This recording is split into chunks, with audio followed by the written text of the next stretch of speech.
और अगर आप इस वोट का गलत उपयोग कर लिया तो आपके बाल बच्चों का भविष्य भी बर्बाद हो जाएगा और देश भी। आज हो गई है गलती। ये मेरे साथियों, इसीलिए बहुजन समाज पार्टी बनाने की जरूरत पड़ी कि ताकि बहुजन समाज देश का हुक्मरान बने और बाबा साहब का बनाया हुआ संविधान पूरी तरह लागू हो। आज किसकी सरकार है? भाजपा की। और इसके पहले किसकी सरकार थी? सपा की। और उसके पहले किसकी सरकार थी? बहन जी की। बहन जी की सरकार में जितने काम हुए थे ये दूसरी सरकारें उसको खत्म क्यों की हैं? जैसे आपने देखा होगा बैकलॉग भर्ती। बैकलॉग भर्ती क्या है? बाबा साहब के दिए हुए आरक्षण की जो नौकरी थी, जिसकी जगह तो निकलती थी, पूरी प्रक्रिया भी होती थी, लेकिन लास्ट में वो अधिकारी जब जान जाते थे कि बाबा साहब के दिए हुए आरक्षण वाली नौकरी है ये, इसमें SC ST OBC भर्ती हो रहा है, तो तुरंत एक लेटर बनवाते थे। क्या? इस पद के उपयुक्त कैंडिडेट न मिलने के नाते ये भर्ती निरस्त की जाती है। और लेटर कहां चला जाता था? मुख्यमंत्री और प्रधानमंत्री जी के यहां। अधिकारी की भी मानसिकता खराब और इस देश की हुकूमत करने वाले लोगों की भी खराब। वो सारी की सारी भर्ती रोक लगा दी जाती थी।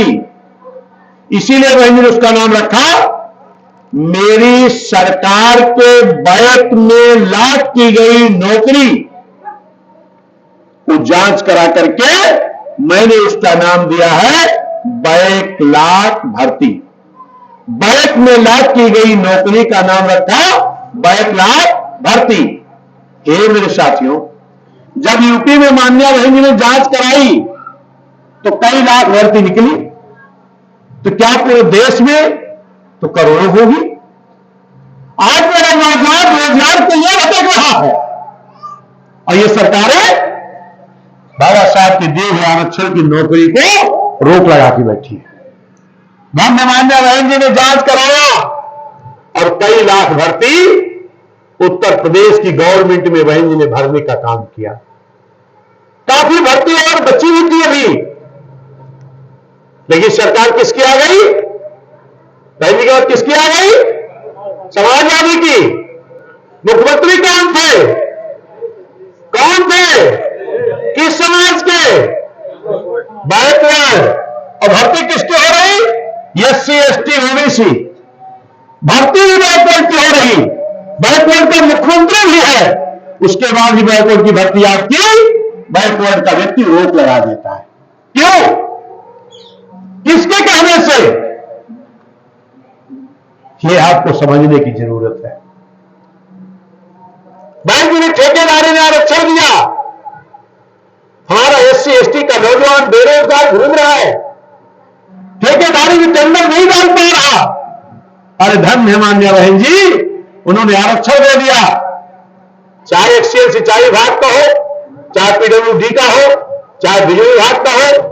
वो फोन करता था सरदार अम्बेडकर जी, बाबू बनकरन जी, बाबू सुरेश जिलाधर जी, बाबू मेवालाल जी, कोई एक अच्छे पढ़े लिखे नौजवान को भेज दो, हम रजिस्ट्रेशन करा के पहले उसको ठेका दे दे ताकि हम टेंडर निकाल सकें। हे मेरे साथियों, SC ST समाज के तमाम नौजवान ठेकेदार बन गए। हर समाजवादी के नेताजी, क्या दुश्मनी है SC ST समाज से आपकी, बैकवर्डों से आपकी, जो आपने ठेकेदारी का आरक्षण खत्म कर दिया?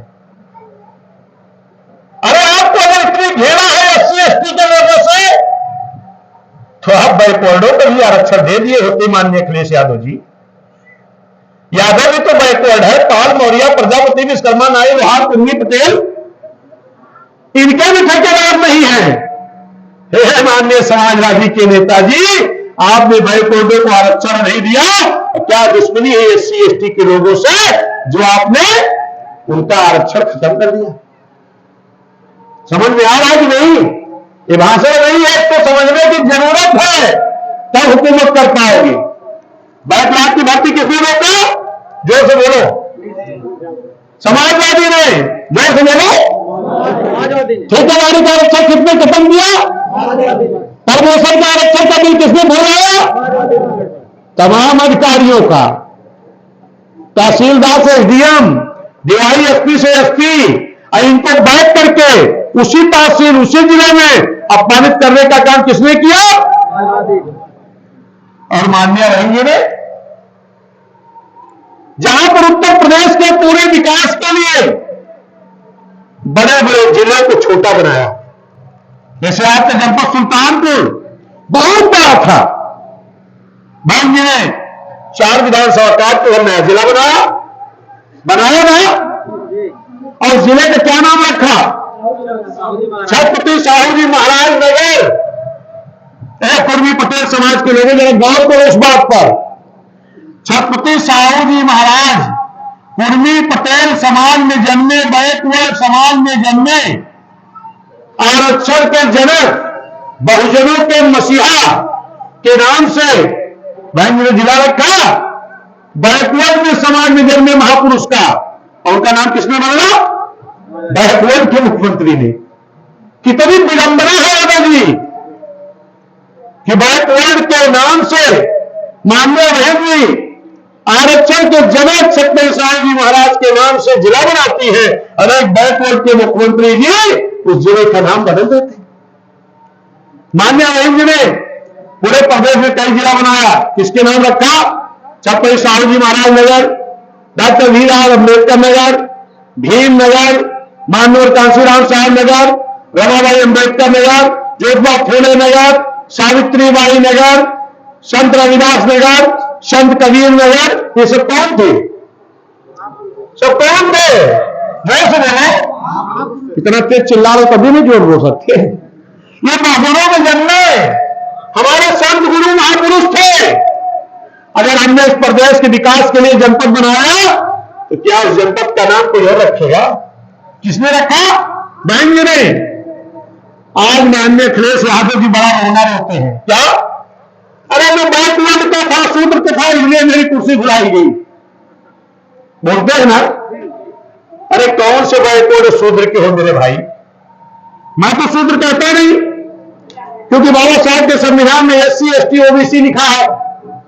लेकिन अगर समाजवादी के नेता जी आप अपने आप को शूद्र कहते हो तो आपकी भाषा में ये जो बहुजन में महापुरुष जन्मे हैं, जिन महापुरुषों के बदौलत हम आज हैं,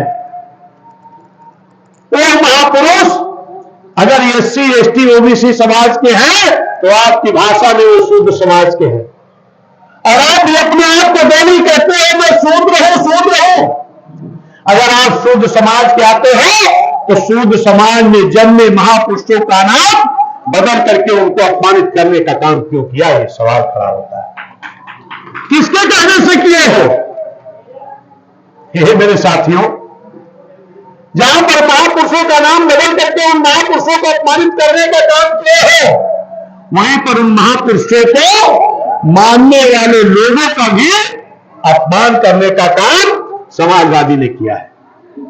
किया है कि नहीं? ये है मेरे साथियों। कब ध्यान आएगा? ये हमें गौर करना पड़ेगा चुनाव आने के वक्त पर।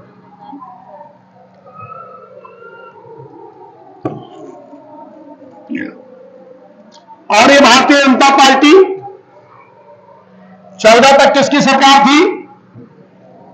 14 तक किसकी सरकार थी केंद्र में? कांग्रेस की। और 14 में जब चुनाव होने लगा तो भाजपा के लोगों ने क्या कहा? इस कांग्रेस सरकार में महंगाई बहुत है, इस कांग्रेस सरकार में नौजवानों को रोजगार नहीं मिल रहा, इस कांग्रेस की सरकार में भ्रष्टाचार बहुत है, इस कांग्रेस की सरकार में इस देश का धन विदेशों में जमा हो गया है।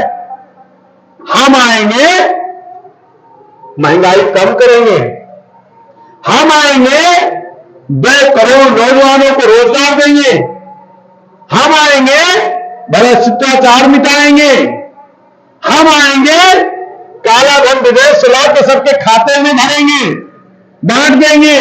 किसने कहा? किसने कहा? हुआ क्या? महंगाई चरम सीमा पर पहुंच गई, कई गुना बढ़ गई। बढ़ गई कि नहीं? चाहे जिस चीज की देख लो, महंगाई कई गुना बढ़ गई। नौकरी 2 करोड़ देने के लिए था, एक ने नहीं दिया, बाकी और नौकरियां एनजीओ की हो गई। एनजीओ की, संविदा की हो गई कि नहीं? अब भ्रष्टाचार मिटाने की बात छोड़े, तमाम इस देश की सरकारी संपत्तियों को अपने उद्योगपतियों के हाथ भेज दिया। चाहे रेलवे हुआ, चाहे एलआईसी हुआ, चाहे ईयर हुआ, चाहे कोयला हुआ, तमाम सरकारी संपत्तियों को बेच दिया जहां भ्रष्टाचार रोकने की बात किया था।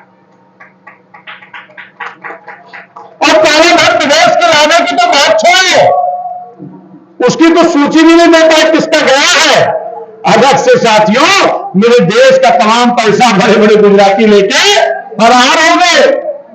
आया वापस, चौकीदार रखाते रहते, बहुत लोग कहते हम भी चौकीदार।